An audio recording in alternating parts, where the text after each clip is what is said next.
Okay, so my grandma always had this amazing cough syrup. Every winter, bam, cold season hit, and out came Grandma's special brew. It smelled interesting, kinda like licorice and old socks, but it worked wonders. One day, I was really sick.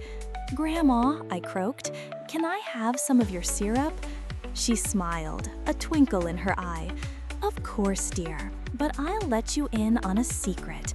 It's just honey, lemon, ginger, and a pinch of cayenne pepper." I stared at her. "Seriously? That's it?" She chuckled.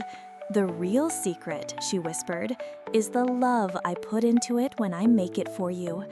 I suddenly felt much better. Turns out the best medicine isn't always in the ingredients, but in the care that comes with it.